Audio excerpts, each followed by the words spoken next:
Anthony dan Garnacho berbagi penderitaan yang sama di Manchester United. Anthony dan juga Alejandro Garnacho kini membela klub yang berbeda, namun keduanya berbagi penderitaan yang sama semasa membela Setan Merah. Anthony mengungkapkan masa-masa sulitnya di Manchester United. Winger asal Brasil itu mengaku dipisahkan dari tim inti bersama dengan Garnacho. Mereka juga dilarang menggunakan fasilitas tim bersamaan. Calvin Verdong sebelum gabung timnas hadapi Roma dan juga PSG. Calvin Verdong dipanggil timnas Indonesia untuk ronde keempat kualifikasi Piala Dunia. Sebelum itu Verdong menghadapi lawan-lawan yang cukup berat. Bersama klubnya Lille, Verdong akan hadapi AS Roma pada matchday kedua Liga Eropa. Lalu di Liga Prancis, Lille akan menjamu PSG pada Senin dini hari. Di Liga Eropa, Lille sementara menempati peringkat ke-7 dengan koleksi 3 poin. Sementara di Liga Prancis, Lille menduduki peringkat ke-6 dengan koleksi 10 poin.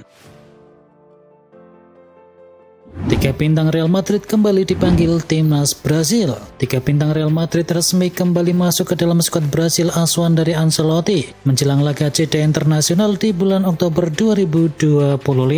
Kini Eder Militao, Rodrigo Goes dan juga Vini Junior semuanya kembali ke skuad Brasil saat mereka bersiap hadapi Korea Selatan di tanggal 10 Oktober dan juga Jepang di tanggal 14 Oktober nanti, dan 2 pertandingan persahabatan akan dilakoni di Asia. Real Madrid ingin bikin musim luar biasa untuk Kylian Mbappe. Kylian Mbappe terus bersinar bersama Real Madrid. Real mau menciptakan musim yang luar biasa bagi pemain asal Prancis tersebut. Sejauh ini Mbappe sudah mencetakkan 14 gol dalam 12 laga bersama Madrid di seluruh kompetisi. Produktivitas gol dari Mbappe diakui oleh pelatih Madrid yakni Xabi Alonso yang begitu penting untuk tim saat ini. Los Blancos kini berniat menciptakan musim yang hebat untuk Kylian Mbappe. Pasang banner Palestina Galatasaray terancam sanksi dari UEFA. Fans Galatasaray memasang banner dukungan kepada Palestina saat tim kesayangannya menjamu Liverpool di ajang Liga Champions. Spanduk-spanduk fans Galatasaray berpotensi kena sanksi dari UEFA. Pasalnya di pasal 16 ayat 2, peraturan disiplin dari UEFA menyebutkan klub bertanggung jawab jika pendukung mereka menampilkan kata-kata, benda atau cara lain apapun untuk bisa menyampaikan pesan provokatif. Usai proses berliku, Milan dan juga Inter diizinkan bangun stadion baru. Pemerintah Milan kini menyetujui rencana pembangunan stadion baru untuk 2 klub ikonik di kota tersebut, yakni Milan dan juga Inter Milan. Kini lampu hijau akhirnya diberikan usai penantian selama 6 tahun. La Gazzetta dello Sport menulis pengerjaan baru akan dimulai paling tidak di awal tahun 2027. Lalu pembangunan ditargetkan akan selesai di tahun 2031 dan akan dipakai sebagai salah satu venue Euro 2032. Football Italia mengabarkan San Siro akan dirobohkan jika pembangunan telah selesai, sehingga 2 klub tersebut bisa tetap tinggal di sana. Menang lagi, The Gunners masih sempurna di Liga Champions. Arsenal berhasil meraih kemenangan penting usai mengalahkan Olympiakos dengan skor akhir 2-0 dalam laga matchday kedua fase Liga Champions. 2 gol Arsenal dicetakkan oleh Gabriel Martinelli di menit awal, sementara Bukayo Saka mengunci hasil lewat gol di masa injury time babak kedua. Tambahan 3 poin ini membuat Arsenal mempertahankan start sempurna mereka di ajang Eropa musim ini.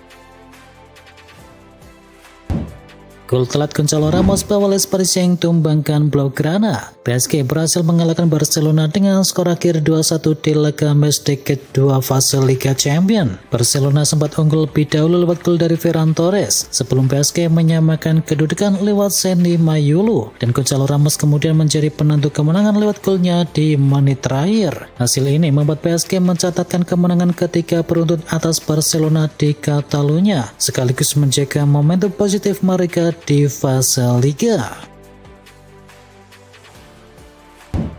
Kemenangan atas Barca penting untuk kepercayaan diri dari PSG. Luis Enrique sangat puas dengan penampilan dari PSG saat mengalahkan Barcelona 2-1. Hasil ini mendongkrak kepercayaan dari PSG. Ini jadi kemenangan kedua secara beruntun sang juara bertahan di kompetisi ini setelah menggasak Atalanta 4 gol tanpa balas di laga yang pertama. Pelatih PSG yakni Luis Enrique menilai kemenangan di kandang Barcelona ini jadi pendorong untuk bisa melakoni fase Liga lebih mudah. Napoli raih kemenangan perdana di Liga Champions. Napoli akhirnya meraih kemenangan pertama mereka di Liga Champions musim ini setelah mengalahkan Sporting dengan skor akhir 2-1. Dua gol Rasmus Højlund menjadi pembeda di laga tersebut. Striker muda ini telah mencatatkan 3 brace dalam 8 penampilannya di Liga Champions, rekor yang menyamai torehan terbaiknya di ajang ini. Kontribusi Kevin De Bruyne juga tak kalah penting. 2 asisnya yang ia buat menandai momen langka dalam sejarah Napoli.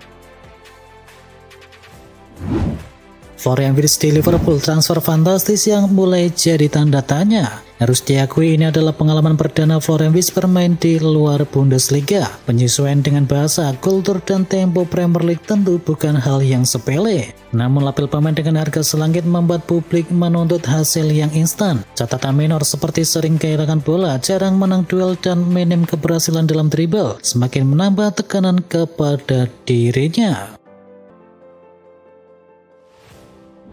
Transformasi Bayern Munchen era Vincent Kompany. Harry Kane kembali membuktikan kualitasnya saat Munchen mengalahkan Pavos 5-1.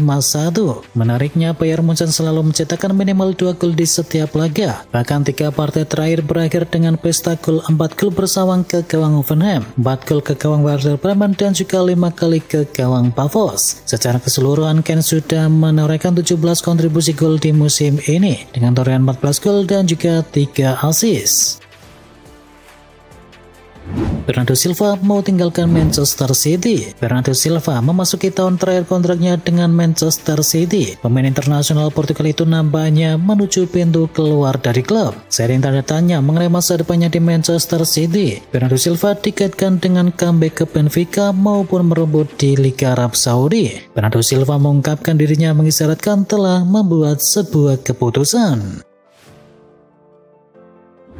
Ruben Amorim segera dipecat di bulan November. MU rupanya sudah punya rencana memecat Ruben Amorim, tetapi manajemen akan melakukannya di bulan November. Menurut laporan dari Metro, Dres Devil memang sengaja menunda pemecatan Amorim sampai kontrak si pelatih berjalan setahun. Sebab dalam kontrak 2,5 tahun yang ia tekan di 1 November, MU harus membayar kompensasi 12 juta pound sterling atau sekitar 240 miliar rupiah andaikan Amorim dipecat sebelum setahun berjalan. Itu artinya Amorim masih memegang MU di 4 pertandingan, yakni kontra Sunderland, Liverpool, Brighton, dan juga Nottingham Forest. Arne Slot siap mainkan kiper baru lawan Chelsea untuk gantikan Alisson. Arne Slot akan memberikan kesempatan debut Premier League untuk Georgi Mamardashvili saat Liverpool berhadapan dengan Chelsea. Alisson Becker diketahui mengalami cedera otot yang membuatnya dipastikan bakalan absen, dan Arne Slot tak punya pilihan lain selain menurunkan Mamardashvili. Kemampuannya dalam shot stopping diyakini membuat Liverpool tidak akan kehilangan banyak kualitas meski harus bermain tanpa Alisson.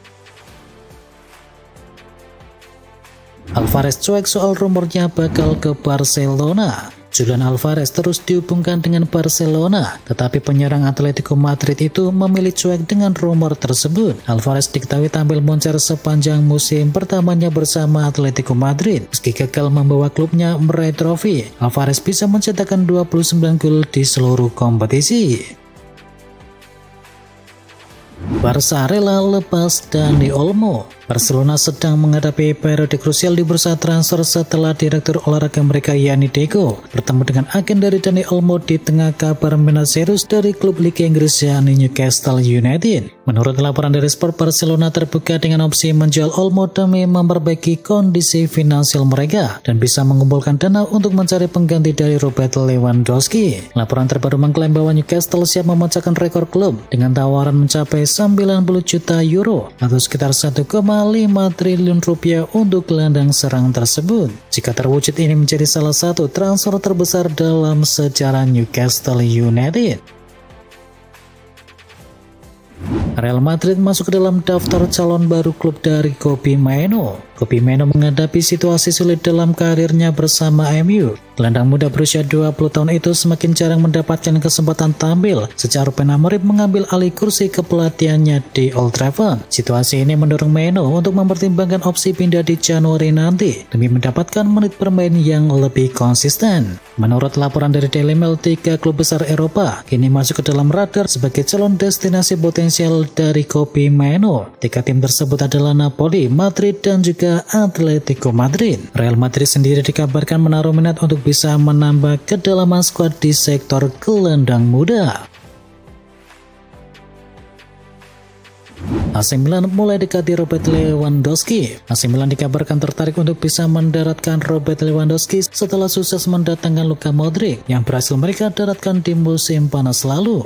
Meski keduanya bukan pemain muda yang sedang bersinar, ketangguhan dua pemain veteran ini tak bisa dipandang sebelah mata. Dilansir dari Football Italia, Direktur Olahraga Eglitari baru-baru ini bertemu dengan Pini Zahavi yang merupakan agen dari Robert Lewandowski. Diperkirakan pertemuan tersebut membahas masa depan dari sang striker yang kontraknya akan segera berakhir.